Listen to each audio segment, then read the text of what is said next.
예, 귀한 찬양 감사합니다. 우리 찬양했던 것처럼 다 일어나갖고 잠 깨고 이제 딱 주의 말씀을 딱 분위기 살려서 같이 말씀 같이 보도록 하겠습니다. 빌립보서 3장 10절에서 11절까지 있는 말씀입니다.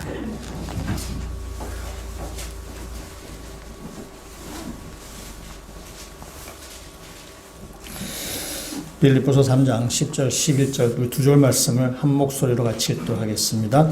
내가 그리스도와 그 부활의 권능과 그 고난의 참여함을 알고자 하여 그의 죽으심을 본받아 어떻게 해서든지 죽은 자 가운데서 부활에 이르려 하노니. 아멘.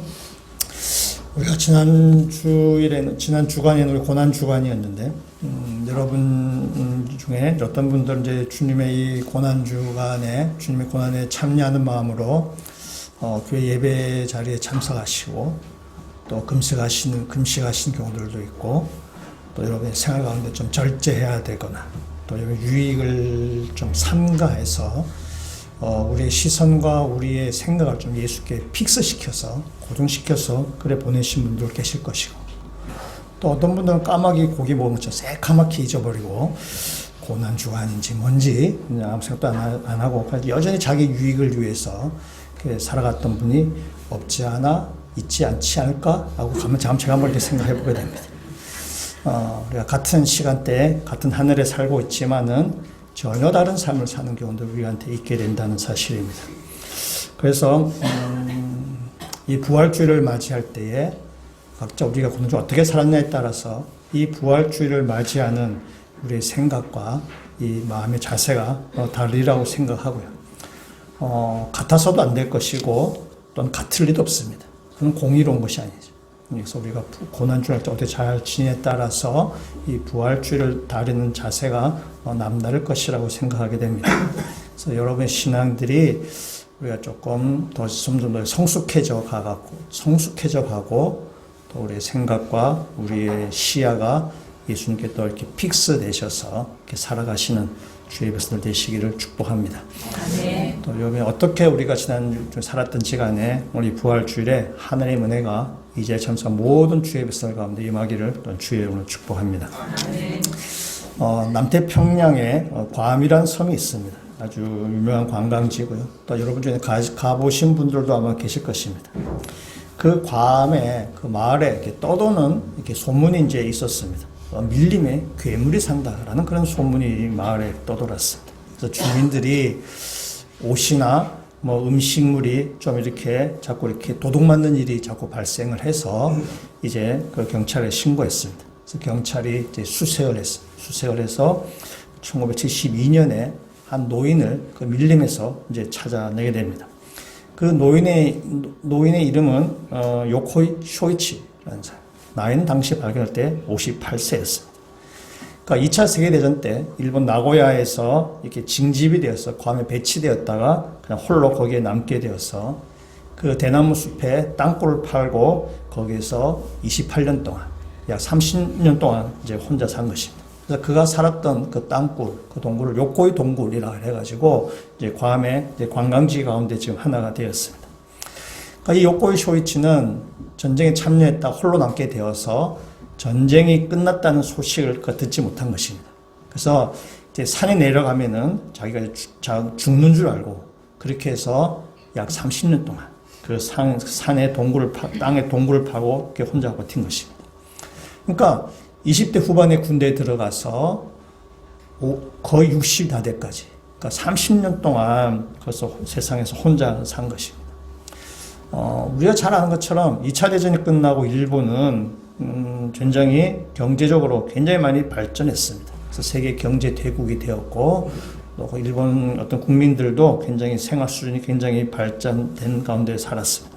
근데 요코이는 그 일본이 경제 성장할 동안에 그 30년 동안에 그냥 동굴에서 짐승처럼 사는 것입니다. 그러니까 일본을 이야기할 때 우리가 말 그대로 잃어버린 30년이 이 요코이 인생 가운데 있게 된 것입니다. 그래서 같은 하늘에 살지만은 누군가는 이제 새로운 세상 가운데서 아주 경제 번영을 누리고 있는 사람이 있지만은 또 어떤 사람은 전쟁에 대한 공포와 두려움 가운데 한 30년 동안을 세월호 사는 사람이 있다는 것입니다. 그래서 같은 하늘 아래 살고 있지만은 전혀 다른 삶을 사는 것입니다. 참고로 이 요코이는 그때 이렇게 발각이 이렇게 다 이렇게 잡혀서 다시 일본으로 돌아갔고, 일본에 돌아가서 또 그날 또 결혼을 하셨어요. 결혼해가지고 신혼여행을 괌으로 다시 갔다고 얘기 들었습니다. 그러다가 1997년에 이제 세상을 떠나게 되었습니다. 예. 마찬가지로 오늘 이 땅을 살아가고 있지만, 같은 하늘 아래로 살고 있지만은 누군가는 부활의 신을 가지고 사는 사람이 있고, 누군가는 죽음의 두려움과 공포 가운데 사는 사람이 있습니다. 같은 하늘 아래 살고 있지만, 같은 시대에 살고 있지만은 전혀 다른 인생을 산다는 것입니다. 오늘 우리가 읽던 이 빌립보서에 나오는 바울도 마찬가지입니다. 바울도 이 시대에 바울도 살지만은 바울은 그 부활의 신을 가지고 지금 사는 것입니다.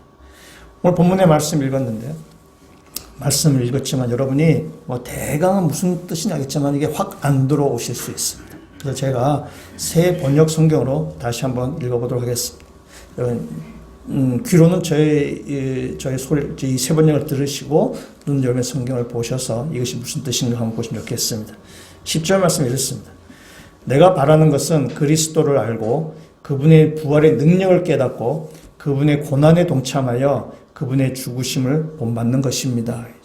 그러니까 지금 바울이 뭐냐면 내가 바라는 것이 있다. 그는 그리스도를 아는 것이다. 그리스도 아는 것이 뭐냐? 그는 그분의 부활의 능력을 깨닫는 것이다. 그래서 내가 그리스도를 알고 싶은데, 그것은 뭐냐면 그리스도의 그 부활의 능력을 내가 깨닫고 그 부활에 내가 동참하는 것이다. 부활에 동참하기 위해서 지금 바울이 겪고 있는 상황은 고난이에요. 고난이고 핍박이고 그런 상황이에요. 그러나 그것은 내가 주님의 고난의 길을 내가 본받고 싶다. 주님의 길을 가고 싶다. 그러면서 나중에 고난 뒤에 부활이 것을 나는 믿는다. 부활의 능력을 깨닫기를, 그것이 그리스도 아는 것이다. 그래서 11절에 이렇게 얘기하죠. 그리하여 나는 어떻게 해서든지 죽은 사람들 가운데서 살아나는 부활에 이르고 싶습니다. 난 나중에 그리스도와 함께 부활에 이르고 싶다는 거죠. 오늘 이 바울이 이 말씀에 보면은 부활에 대해서 우리가 말씀을 가만 보면 세 가지 시제가 여기에 나오게 됩니다. 과거와 현재와 미래가 나오게 됩니다. 그래서 바울이 부활 신앙 가지고 사는데, 오늘 우리도 역시 부활의 신앙 가지고 살아야 될 텐데, 그 부활의 신앙이 무엇인가 할 때 이 세 시제로 과거, 현재, 미래로 같이 한번 이 시간에 말씀을 나누고자 합니다. 첫 번째, 과거의 의미에서 볼 때 이 부활은 역사적 사실이라는 뜻입니다. 과거에 예수님께서 부활하셨다는 사실이 역사적으로 팩트라는 것입니다. 사람들 중에는 이 부활을 역사적인 팩트가 아니라 상징이나 전설이나 신화나 그렇게 받아들이는 사람이 있습니다. 그래서 부활을 역사적인 사실로 믿지 않는 것입니다. 그것은 바울의 시대에도 있었고 오늘날에도 이 예수님의 부활을 역사적으로 믿지 않는 사람들이 있습니다. 근데 교회 안에도 그런 사람이 있을 수 있습니다. 교회 안에도 예수 그리스도의 부활을 역사적으로 믿지 않는 사람이 있습니다. 부활의 신앙을 가졌다고 얘기하고 부활의 신앙을 믿는다라고 이야기합니다. 그러나 예수님의 교훈과 가르침을 믿지만 예수님이 역사적으로 부활했던 사실을 믿지 못하겠다는 것입니다. 그래서 예수님이 역사적으로 부활했던 사실을 믿지 않지만 예수님 가르침은 받아들이겠다는 거죠. 그래서 우리가 부활의 신앙, 부활의 의미, 부활의 어떤 뜻이 뭔가 이제 그렇게 이제 받아들이겠다는 거죠. 역사적인 사실은 못 받아들이겠지만은 부활이 주는 의미, 부활이 어떤 우리에게 주는 삶의 가르침, 그건 받아들이겠다는 것입니다. 여러분, 이것은 유사 상품입니다. 이것은 거짓입니다. 비슷하게 보이지만 가짜입니다. 옛날에, 지금도 있나 모르겠습니다. 나이키 비슷한 나이스 뭐 이런 거 있지 않습니까? 다음에 또 뭡니까? 푸마 비슷한 인마 뭐 이런 것도. 옛날에 그 푸르지오 아파트 대신에 푸르지유 아파트 뭐 이런 거 있습니다. 비슷하지만 가짜입니다. 비슷하지만, 그러니까 부활 신앙을 믿는다고 하지만은 역사적인 예수의 부활을 믿지 못하는, 그건 가짜입니다. 유사 상품입니다. 우리 그리스도인은 부활이 역사적인 사실이라는 사실을 믿습니다. 우리의 믿음은 공허한 것이 아닙니다. 그냥 뭐 신화를 믿거나 뭐 전설을 믿거나 그런 것이 아닙니다. 역사적으로 예수가 부활하셨다는 그 사실을 믿는 것이고, 그래서 우리의 믿음은 그 진리 위에, 그 역사의 팩트 위에 우리의 믿음이 세워져 가는 것입니다. 만약 예수님이 부활하신 것이 역사적 사건이 아니라면은 우리의 믿음은 다 신기루에 불과한 것이죠. 우리의 믿음은 그냥 물거품 같은 것입니다. 그냥 다 헛된 것입니다. 우리의 믿음의 기초는 예수님께서 역사적으로 부활하셨다는 그 사실을 믿는 것에서부터 시작하는 것입니다. 나름 이성적이고 합리적이라고 생각하는 사람들이 이 부활을 잘 믿지 않는 경향이 있어요. 왜냐하면 인간의 머리로 이해가 되지 않는 거죠. 어떻게 죽었다 다시 살아날 수 있냐는 거죠. 내 지식을 이해할 수가 없고 과학적으로도 믿을 수 없다는 것입니다. 근데 그런 사람들을 위해서 성경이 부활에 대해서 잘 설명해 주면 참 좋을 것 같습니다. 그런데 여러분이 성경을 읽어보시면 아시겠지만 성경은 부활에 대해서 그냥 막 증명하려고 막 그렇게 애를 막 쓰지 않습니다. 성경은 예수님의 부활을 증명하거나 증거를 내거나 논증하는데 그 지면을 많이 하려 하지 않습니다. 많이 좀 해주면 좋을 텐데 왜 그럴까? 성경은 예수의 부활에 대해서 막 그렇게 막 논증하는데 막 이렇게 열을 내지 않습니다. 왜 그러냐면은 부활은 명확한 역사적인 사실이기 때문에 그렇습니다. 만약에 부활이 거짓이라 친다면은 성경은 그 부활을 증명해내기 위해서 진짜 많이 이렇게 애를 썼을 것입니다. 사람들로 하여금 믿게 하려고 그럴싸하게 성경은 아마 이렇게 적어냈을 것입니다. 왜냐하면 거짓인 것을 믿게 해야 되기 때문에 아주 그럴싸한 말로 사람들이 믿을 만한 것들로 많이 성경은 많이 언급했을 것입니다. 한 가지 예를 들어보면은 예수님께서 부활하셨다는 사실을 처음으로 목격한 사람이 누구인가? 여자들입니다. 여자들이 예수님의 부활을 첫 번에 목격하신 분이에요. 그 여자분들은 예수님의 그 무덤에 시신의 향유를 붓기 위해서 예수님 무덤에 갔다가 예수님 부활하신 것을 처음으로 목격한 사람입니다. 당시 유대 사회에서 여자들은 증인으로서의 효력이 없습니다. 증인이 되지 못합니다. 당시 유대 사회에서 여자는 인구수에 해당하지도 않습니다. 그러니까 증인으로서 아무런 인정받지 못하는 사람이 예수 그리스도의 부활의 첫 번째 증인이 목격자가 되었다는 사실입니다. 성경에 만약 예수의 부활을 증명하려 한다면 이것은 별로 효과적인 방법이 아닙니다.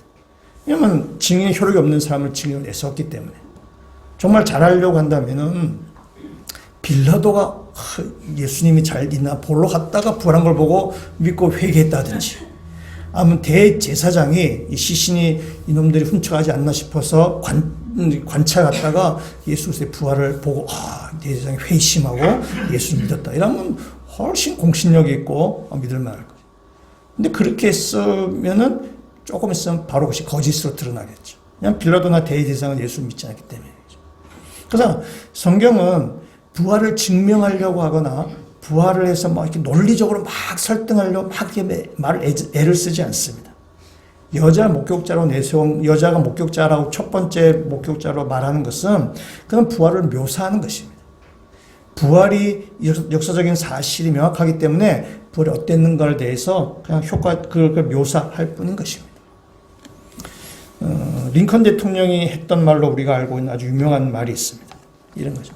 우리는 한 사람을 영원히 속일 수 있고 많은 사람 일시적으로 속일 수 있지만 많은 사람을 영원히 속일 수 없다라고 그런 말하죠.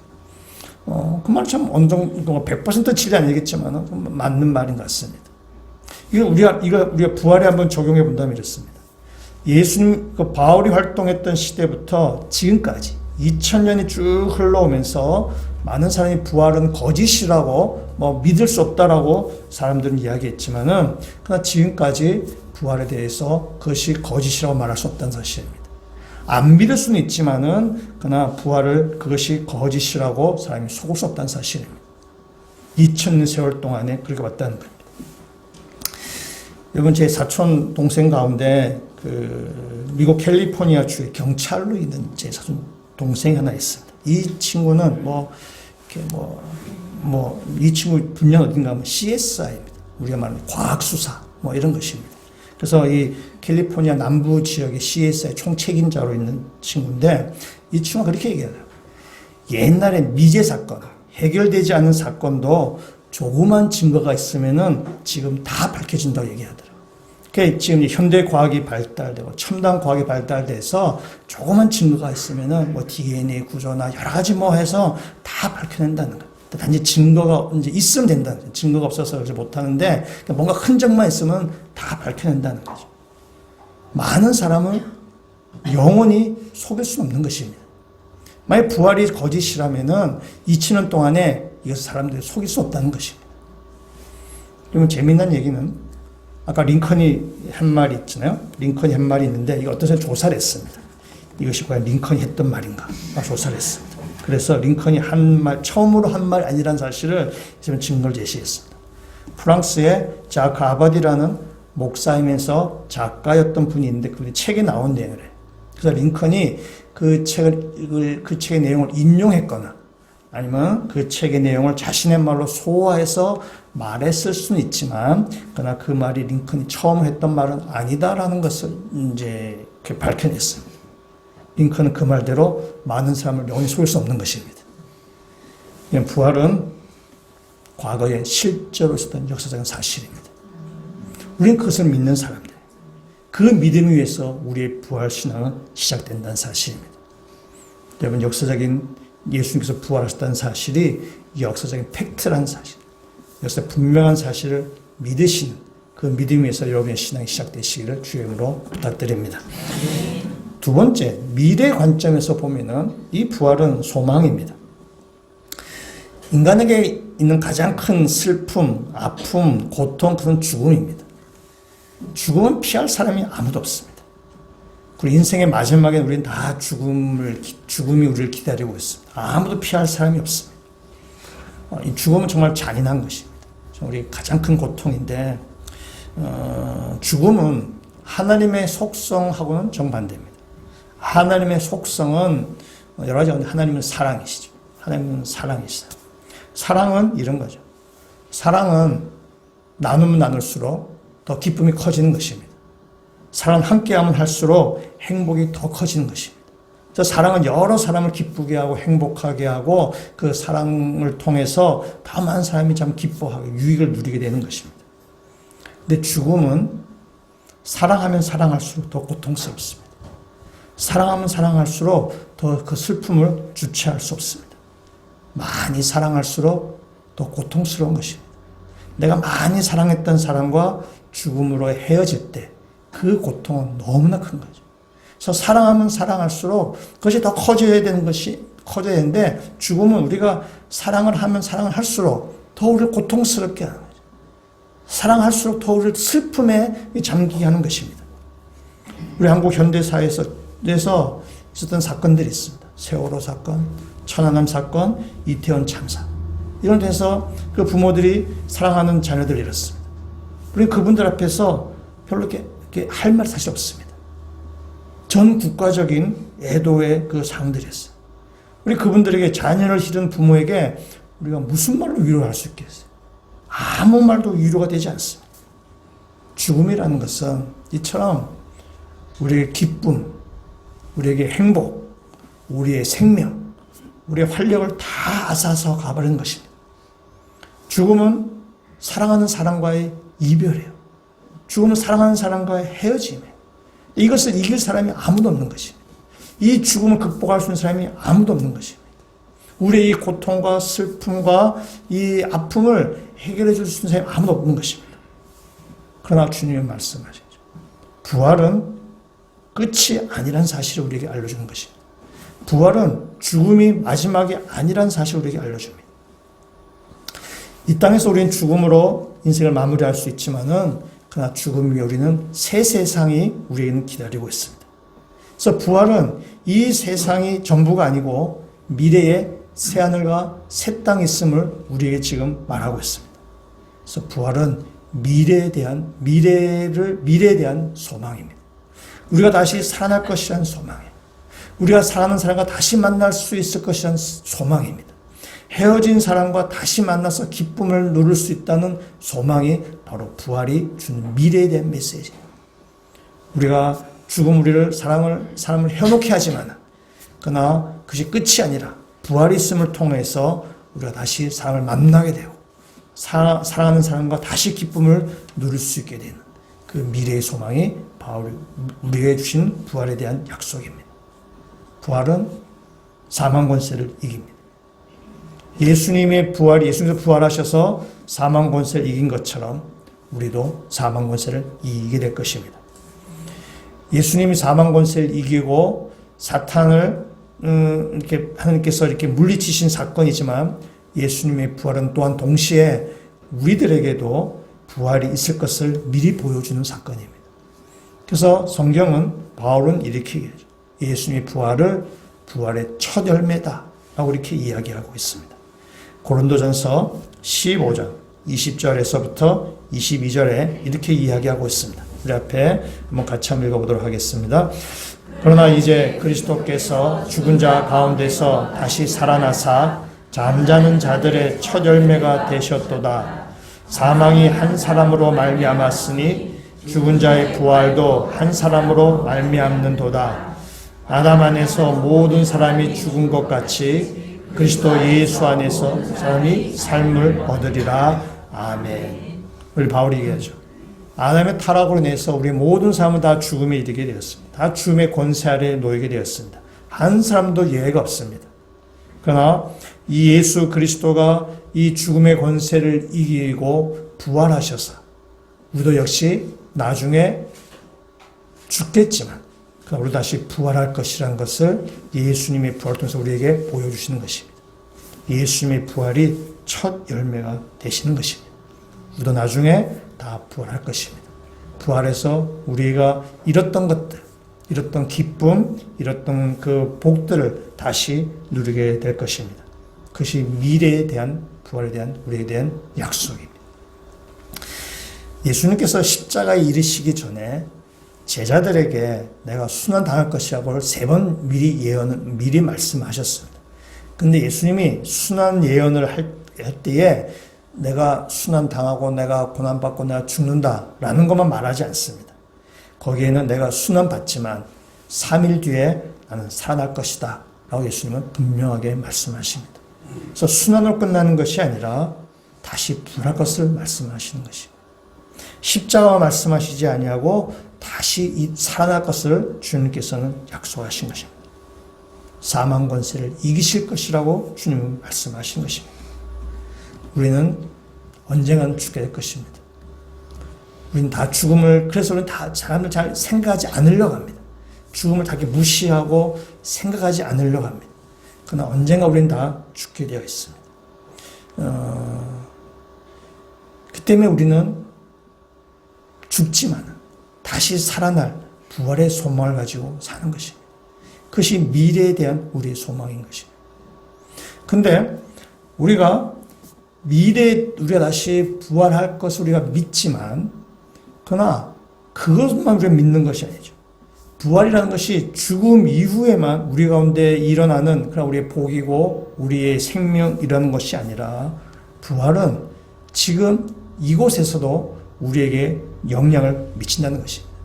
그래서 부활의 현재로 우리가 생각해 볼 때, 현재에는 부활이 우리 가운데 능력으로 나타나는 것입니다. 이 땅에 우리가 부활신앙으로 산다는 것은 바로 오늘 이 땅을 사는 것입니다. 부활의 능력으로 사는 것입니다. 이런 부활의 신앙은 우리를 변화시킵니다. 부활의 신앙은 우리를 새롭게 하는 것입니다.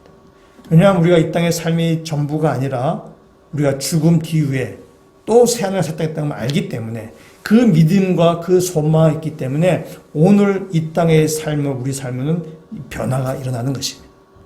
내가 무엇을 위해 살 것인지가 다시 한번 우리가 새김질하는 거죠.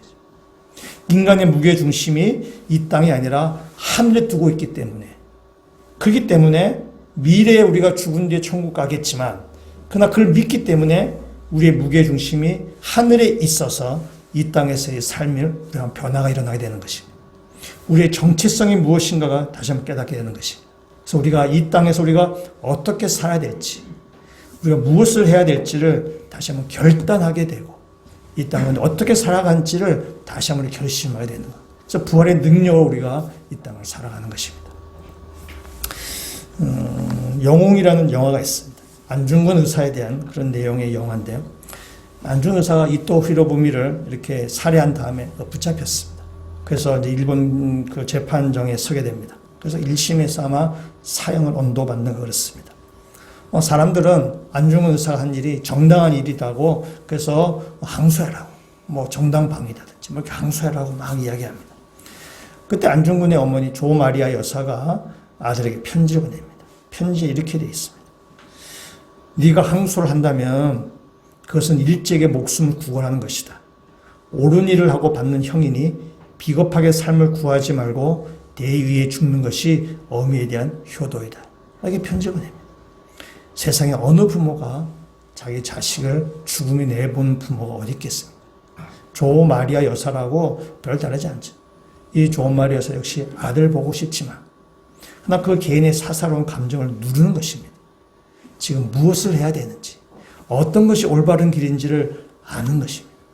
자기의 정체성이 분명할 때 나오는 의연함이고 결연한 의지이고 단호함이고 결기가 여기 나오는 것입니다. 그 영화에 보면 또 이렇습니다. 조마리아 여사가 혼자서 바느질하면서 이렇게 이야기합니다. 내 아들, 나의 사랑하는 도마야. 널 보낼 시간이 왔구나. 멈추지 말고 뒤돌아보지 말고 큰 뜻을 이루려. 모자의 인연 짧고 가혹했으나 너는 영원한 내 아들. 한 번만, 단 한 번만이라도 너를 안아봤으면 너를 지금 이 두 팔로 안고 싶구나. 이것이 어머니의 정직한 마음이죠. 자식을 사랑하는 그 부모의 마음입니다. 그러나 지금 살고 있는 이 시대가 어떤 시대인지를 또한 분명히 압니다.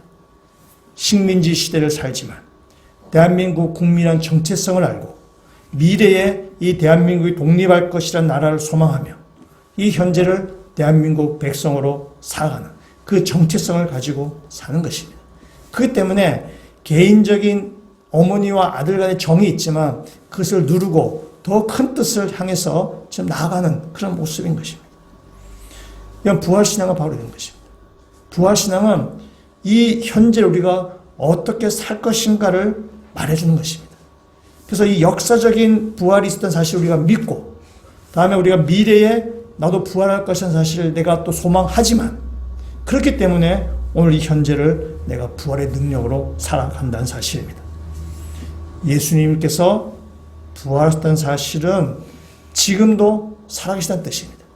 지금도 살아계셔서 우리의 기도를 들으시고 우리의 기도에 응답하시고 우리와 함께 계셔서 이 현재의 삶 가운데 우리가 부활의 능력으로 우리와 함께 하신다는 사실입니다. 그 주님께서 우리의 삶을 인도해 가신다는 것입니다. 그 믿음을 가지고 현재를 살아가는 것, 그것이 바로 부활의 신앙을 가진 사람의 모습입니다. 오늘 이 현재를 부활의 능력으로 살아가시는 그 믿음의 성도 되시기를 주의 이름으로 축원합니다. 오늘 빌립보서 말씀 읽었는데요. 바울이 빌립보에 저 복음을 전합니다. 복음을 전하고 빌립보 교회를 세웠어요. 그 빌립보 교회를 세운 다음에 보낸 서신이 바로 이 빌립보서입니다. 바울이 빌립보에 가서 전도할 때 이런 일이 있었습니다. 바울이 막 복음을 전하는데 뒤에 귀신 딸린 여종들이 막 쫓아다니면서 아주 큰 소리로 막 이야기합니다. 이 사람들은 하나님의 사람들인데 지금 구원을 여러분에게 전합니다. 라고 막 이렇게 얘기했어요. 얘가 하루 이틀도 아니고 계속 쫓아다니니까 이게 뭐 방해가 이만저만이 아닙니다. 그래서 바울과 일행이 그 여종을 불러서 그 여종에서 귀신을 내쫓아버렸습니다. 여종이 건강하게 되었어요. 아주 건강한 사람이 되었습니다. 이 여종들은 귀신이 들린 상태에서 점을 치고 그래서 사람들이 점을 봐주고 수입이 생기면은 그 수입을 주인에게 그 고용주에 갖다 준 앵벌이 하는 여종들이었습니다. 근데 여종들이 정신을 차리다 보니까 점이 안 되는 거지. 점이 안 되니까 돈 수입도 안 생기는. 수입이 안 생기니까 이 여종을 고용했던 이 주인들이 경제적인 큰 타격을 그들이 입게 되었어요. 이게 주인이 꼭지가 돌아버렸어요. 꼭지가 돌아버려서 얘네들이 왜 이렇게 되는 걸 알아보니까 이 바울과 일행이 귀신 내쫓은 것을 알았습니다. 그래서 이 바울과 일행을 빌립보 경찰에 신고했습니다. 신고해서 이 빌립보 경찰이 바울과 일행을 붙잡았습니다. 붙잡고 그들의 옷을 벗기고 매질하고 그래서 감옥에 쳐넣어버렸습니다. 바울과 일행이 발에 착고가 채워져 있는 가운데 매를 맞아서 육신은 굉장히 고통스러운 가운데. 우리 여러분이 뭐 매를 맞은 지 별로 없겠지만은 매를 맞으면 이렇게 몸을 좀 움직이더라도 우리가 살갗만 이렇게 뜯겨나가도 새끼 발가락에 가시 하나 박혀도 굉장히 고통스럽잖아요. 그러니까 이 온갖 매질을 당해서 어떻게 뭐 몸 이렇게 좀 움직이면 해도 거슬리고 하면 굉장히 고통스러울 것입니다. 그런 가운데 바울은 책고에 처해져 있고 감옥의 음습한 곳에 그 바울과 그 일행이 그 갇혀져 있는 상황입니다. 이런 상황 가운데서 바울이 어떻게 했는가 하면은 사도행전 16장 23절에서부터 25절에 이렇게 얘기하고 있습니다. 우리 한번 같이 한번 읽어보도록 하겠습니다. 많이 친 후에 옥에 가두고 간수에게 명하여 든든히 지키라 하니 그가 이러한 명령을 받아 그들을 깊은 옥에 가두고 그 말을 착고에 든든히 채웠더니 한밤중에 바울과 실로와 기도하고 하나님을 찬송하며 죄수들이 듣더라. 아멘. 바울과 일행이 뭘 했나요? 기도하고 찬송하죠. 지금 바울과 일행의 상황 어떻습니까? 매질을 당해서 육신적으로 굉장히 고통스러운 가운데 있고 바른 착고에 매져 있고 눅눅한 감옥에 지금 갇혀져 있는 상황입니다. 그러한 상황 가운데 바울이 한 일은 찬송이고 기도인 것입니다. 밤새도록 그들은 찬송하고 기도한 것입니다. 우리를 한번 생각해보면 우리는 사소한 불편도 우리는 잘 견디지 못합니다. 내가 뭔가 좀 불이익을 당하면은 우리는 막 버럭 화를 냅니다. 내가 뭔가 손해를 당한다 싶으면 그 손해보지 않으려고 우리는 버럭 화를 냅니다. 그렇게 해야만 내가 이익을 챙긴다고 우리는 생각합니다. 그래서 뭔가 내가 불이익을 당하거나 내가 뭐 손해를 당하거나 내가 다른 사람보다 내가 좀 뭔가 이렇게 좀 내가 대접 못 받는다 생각하면 자기 거를 막 이렇게 막 내세우려고 해서 막 화를 내서 뭐 사람과의 관계가 불편해지게 되기도 하고 뭐 하여튼 자기를 막 이렇게 하려고 합니다. 그럼 바울을 생각해보면 바울은 지금 육신적으로 고통 가운데 있고 바른 착고에 처해져 있고 죄수의 신분이 되어버렸어요. 감옥에 뭐 바울이 잘못한 것도 없는데 그냥 감옥에 갇혀버렸어요. 굉장히 억울한 상황이에요. 굉장히 고통스러운 상황이에요.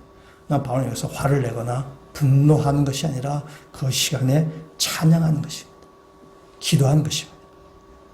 여러분 바울이 찬송을 했는데 여러분도 혹시 이런 상황 가운데 처할 때 찬송하는지 모르겠어요. 찬송도 많이 알아야 찬송이 나오는 것입니다. 평소에 많이 들었던 노래 나올 수밖에 없습니다. 이 잡혀가지고는 뭐 딴 노래 나올 수 있습니다. 여러분 많이 들었던 노래. 여러분 찬송도 많이 부르시고 뭐 기도도 많이 하셔야만 이런 상황에 처했을 때에 여러분 세상적인 방식이 아니라 그 시간에 찬양하고 기도할 수 된다는 사실입니다. 이 바울이 감옥에 갇혔을 때에 밤에 지진이 일어나고 그래서 감옥문이 열려서 또 그 죄수들을 묶였던 수사들이 다 풀려났습니다. 그 감옥을 지키고 있던 간수가 잠을 자다 깨어나서 이 벌어진 일을 보니까 자기가 놀래버렸어요. 그래서 간수가 죄수들이 다 도망간 줄 알고 자살하려고 그랬어요. 근데 바울이 큰 소리 치면서 얘기합니다. 몸을 해치지 마십시오. 우리가 다 여기 그대로 있습니다. 그래서 바울이 그 간수에게 아주 큰 소리로 해서 바울이 간수가 죽지 못하도록 바울이 그를 말립니다. 그리고 바울은 그 간수에게 복음을 전합니다. 주 예수를 믿으십시오. 그럼 당신과 당신의 집이 구원을 받을 것입니다. 지금 두려워하고 있는 간수에게 복음을 전하고 간수에 지금 사랑을 전하는 것입니다. 여러분 몇 시간 전만 해도 이 간수가 얼마나 갑질했겠어요. 죄수들에게 잡혀온 죄수들에게 갑질 엄청나게 했을 것입니다. 완장 찼다고 아마 시건방 떨면서 죄수들을 함부로 대했을 것입니다. 근데 지금 상황이 바뀌어져 버린 거죠. 죄수들은 그 감옥문이 열리고 착고가 풀려나서 자유케 됐고 이 간수는 지금 자기가 이 감옥을 잘 관리하지 못했다고 생각해서 지금 자결하려고 하는 그 상황이 완전히 바뀌어 버렸어요. 이때 바울이 이 간수에 대해서 모른 척하거나, 그러니까 무시하거나, 또는 네가 한 일을 네가 알렸대서 뭐 보복하려고 하거나 그렇게 하지 않고 바울은 이에게 복음을 전하는 것입니다. 그를 사랑하기 때문에 복음을 전하는 것입니다. 간수를 사랑하기 때문에 그의 구원받는 길을 지금 제시하는 것입니다. 바울은 감옥문이 열리고 자기 착고가 풀려나고 그래서 얼마든지 감옥을 빠져나갈 수 있지만 바울은 감옥을 빠져나가지 않냐고 그 간수에게 복음을 전하며 그 간수에게 지금 사랑을 전하는 것입니다. 이게 바울이 빌립보서에 있었던 일입니다. 바울이 감옥에 갇혀져 있는 처절한 상황 가운데서 바울은 그때 찬양하고 기도하고 자기를 괴롭혔던 간수에게 사랑과 복음을 전할 수 있던 것은 그건 바울이 부활신앙을 가지고 있었기 때문에 그렇습니다. 그 부활신앙이 바울로 하여금 이러한 찬양과 기도와 또 이웃에 대한 사랑으로 나타나게 되는 것입니다. 바울은 골수 유대 교인입니다. 바울이 다메섹으로 가는 도중에 예수 그리스도를 만나고 그가 회심하게 됩니다. 바울은 자신이 회심했던 그 간증을 사도행전에 3번 바울은 언급합니다. 첫 번째는 유대인 공회에서 재판받을 때에 그 재판받는 많은 사람들 앞에서 바울은 이야기합니다. 두 번째는 벨릭스 유대 총독 앞에서, 로마의 총독 앞에서 바울은 자기 간증을 이야기합니다. 세 번째, 유대 아그리빠 왕 앞에서 바울은 자신의 회심된 간증을 이야기합니다. 이 3번 사도행전에 바울의 간증이 나오는데 이 3번 다 빠지지 않는 내용이 뭐냐면 그건 바로 부활에 대한 메시지. 그 3가지 중에 한 가지만 한번 보겠습니다. 아그리빠 왕 앞에서 한 얘기입니다. 사도행전 26장 8절에 바울이 이렇게 얘기하고 있습니다. 같이 한번 읽어보도록 하겠습니다. 당신들은 하나님이 죽은 사람을 살리심을 어찌하여 못 믿을 것으로 여기나이까. 아멘. 바울이 얘기하죠. 아그리빠 왕입니다. 당신은 왜 부활을 못 믿겠다고 하는 것입니까? 나는 예수 그리스도를 만났습니다. 예수는 부활하신 분이십니다. 라고 해야죠. 이 부활신앙이 바울을 강력한 하나님의 사람으로 만든 것입니다.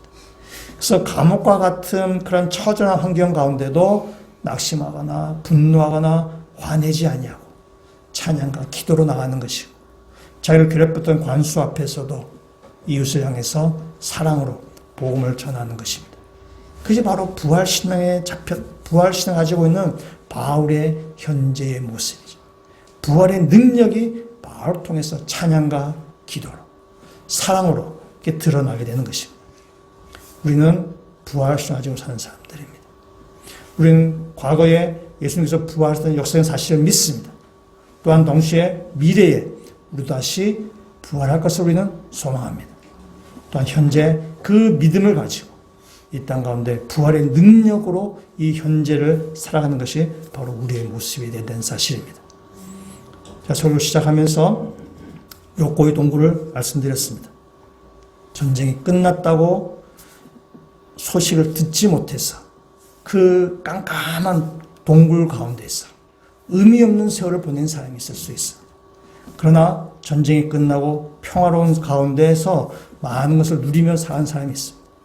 우리가 같은 이 시대와 같은 하늘을 살아가고 있지만은 예수 그리스도가 부활했다는 사실을 믿고 사는 사람이 있는가 하면 예수가 부활했다는 사실을 무시하거나 믿지 않으며 살아가는 사람들이 있습니다. 우리는 다 예수 그리스도가 부활했다는 사실을 믿는 사람입니다.